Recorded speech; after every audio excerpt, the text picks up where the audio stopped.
வணக்கம் தலைவா, அனைவருக்கும் இனிய வணக்கம். இன்றைக்கி நம்ம இந்த வீடியோவில் எதை பற்றி பார்க்க போகிறோம் அப்படின்னு பார்த்தீங்கன்னா, பிஜிடிஆர்பி ஆசிரியர்களுக்கு அப்பாயின்மெண்ட் ஆர்டர் வழங்கிட்டுருக்காங்க. இதை பற்றி நம்ம இந்த வீடியோவில் பார்க்கலாம். 2026க்கு உண்டான பிஜிடிஆர்பி நோட்டிஃபிகேஷன் எப்போ வரும், இதை பற்றியும் இந்த வீடியோவில் நம்ம பார்க்கலாம்.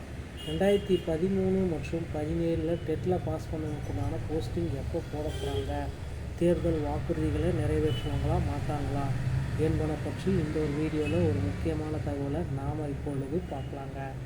ஸோ டிஆர்பியில் நம்ம எல்லாருமே எதிர்பார்த்த மாதிரி முதுகலை பட்டதாரிகளுடைய அப்பாயின்மெண்ட் ஆர்டர் எல்லாமே வந்தாச்சு மக்களை. ஸோ நிறைய பீப்புள்ஸுக்கு முதுகலை பட்டதாரிகளுக்கு அப்பாயின்மெண்ட் ஆர்டர் எல்லாமே கொடுத்துட்டு வராங்க.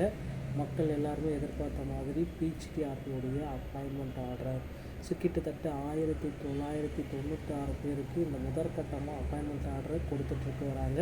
ஸோ மீதி இருக்கிற இன்னெலிஜிபிளும் வித்ஹெல்ட் கேண்டிடேட்டுக்கு வந்து பார்த்திங்கன்னா மீண்டும் செகண்ட் சிவி லிஸ்ட்டு வெளியிட போகிறதா தகவல்கள் வந்திருக்குங்க. ஸோ இன்னெலிஜிபிளில் நிறைய பேர் வந்து பார்த்திங்கன்னா ரிஜெக்ஷன் ஆகிருக்காங்க, வித்ஹெல்ட்லேயும் நிறைய பேர் ரிஜெக்ஷன் ஆகிருக்காங்க. அதனால் எக்ஸாமில் குவாலிஃபைட் ஆன பீப்புள்ஸுக்கு மீண்டும் செகண்ட் சிவி லிஸ்ட்டு வெளியிடுவதற்கு அதிகப்படியான வாய்ப்புகள் இருக்குது. இதற்கான அப்டேட் வந்து பார்த்திங்கன்னா ஆசிரியர் தேர்வு வாரியத்தில் இன்னும் ஒரு சில தினங்களில் உங்களுக்கு கிடைத்தது. ஸோ மகிழ்ச்சியாக இருங்க. ஆசிரியர் தேர்வு வாரியத்தில் இவைகள் எல்லாமே உங்களுக்கு ரொம்ப ரொம்ப மகிழ்ச்சியை தரக்கூடிய செய்திகள். அடுத்து வந்து பார்த்திங்கன்னா, நீங்கள் எல்லாருமே எதிர்பார்த்த மாதிரி இந்த 2026 பிஜிடிஆர்பியுடைய நோட்டிஃபிகேஷன் எப்போ வரும். ஸோ புதிய நோட்டிஃபிகேஷன்ஸ் எல்லாமே ஆனுவல் பிளானரில் குறிப்பிட்டே சொல்லியிருக்காங்க. அந்த புதிய நோட்டிஃபிகேஷனும் விரைவில் பப்ளிஷ் பண்ண போகிறாங்க. கூடிய விரைவில் இந்த 2026 பிஜிடிஆர்பியுடைய மிகப்பெரிய அளவில் உண்டான அந்த நோட்டிஃபிகேஷன் ஆசிரியர் தேர்வு வாரியம் வெளியிட போகிறாங்க. ஸோ கிட்டத்தட்ட இந்த ஆண்டு ஒரு 16,000 ஆசிரியர் காலி பணியிடங்களை கொண்ட பிஜிடிஆர்பியுடைய நோட்டிஃபிகேஷன் ரெடியாக இருக்குது மக்களே. ஸோ இப்போந்தே உங்களை நீங்களே தயார்படுத்தி கொள்ளுங்கள். ஸோ நோட்டிஃபிகேஷனை வரத்துக்கு முன்னாடி வந்து பார்த்திங்கன்னா சிலபஸ் எல்லாமே வெளியிட்டுருவாங்க. புதிய அறிவிப்புகள் எல்லாமே இன்னும் ஒரு சில மாதங்களில் உங்களுக்கு கிடைத்துவிடும். அடுத்து வந்து பார்த்திங்கன்னா, நீங்கள் எல்லாருமே எதிர்பார்த்த மாதிரி இன்னொரு விஷயம் நடந்திருக்கு. இந்த 2013 மற்றும் 2017 டெட்டில் பாஸ் பண்ணவங்களுக்கு உண்டான போஸ்டிங் எப்போ போட போகிறாங்க.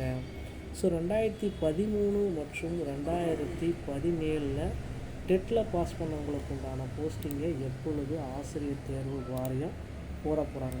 இப்போ இதுதாங்க எல்லோரும் மத்தியிலுமே நிலவிட்டிருக்க ஒரு மிகப்பெரிய ஒரு கொஷின் மார்க். 2013 மற்றும் 2017 டெட்டில் பாஸ் பண்ணவங்களுக்கு எப்போ சார் எங்களுக்கு போஸ்டிங் போடுவீங்க, இன்றைக்கி வருமா நாளைக்கு வருமா, தேர்தல் வாக்குறுதிகள் எல்லாமே குறிப்பிட்டிருக்கீங்களே, எங்களுக்கு எப்பொழுது இந்த அப்பாயின்மெண்ட் லெட்ரு வரும், இப்படி அனைத்து தரப்பு வந்து பார்த்திங்கன்னா எதிர்பார்த்துட்டே இருக்காங்க. ஸோ அனைத்து தரப்பு மக்களுக்குமே ஒரு மகிழ்ச்சியான செய்தியை ஆசிரியர் தேர்வு வாரியம் வந்து வெளியிட போகிறாங்க. ஸோ என்ன அந்த ஆசிரியர் தேர்வு வாரியத்தின் சார்பாக வெளியிடக்கூடிய அந்த ஒரு முக்கியமான தகவலை தான் நாம் இப்பொழுது உங்களுக்கு சொல்கிறேன். ஸோ 2013 டெட்டில் பாஸ் பண்ணவங்களோட எண்ணிக்கை வந்து நாளுக்கு நாள் அதிகமாக இருக்குங்க. அதே போல் 2017 டெட்டில் பாஸ் பண்ணவங்களோட எண்ணிக்கை அதிகமாக இருக்குது.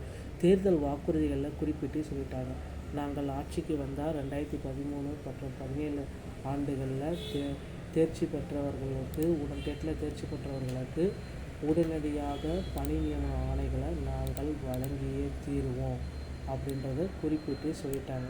ஸோ இது எல்லாமே கருத்தில் என்று பார்க்குறப்ப 2013-17 டெட்டில் பாஸ் பண்ணதுக்குண்டான போஸ்டிங் எப்போ போடுவாங்க அப்படின்றது ஒரு கேள்விக்குறியாக இருக்குது. ஸோ விரைவில் எதிர்பார்க்கலாம். தேர்தல் வாக்குறுதிகளை குறிப்பிட்ட மாதிரி பகுதி நேர ஆசிரியர்களுடைய பணி நிரந்தரத்தையும் விரைவில் எதிர்பார்க்கலாங்க. டிஆர்பியில் இந்த தகவல்கள் உங்களுக்கு பிடிச்சிருந்தால் நீங்கள் என்னுடைய சேனலோட இணைந்தவர்கள் மீண்டும் ஒரு நல்ல தகவலோடு நான் உங்களை சந்திக்கிறேன். நன்றி, வணக்கம், தேங்க்யூ.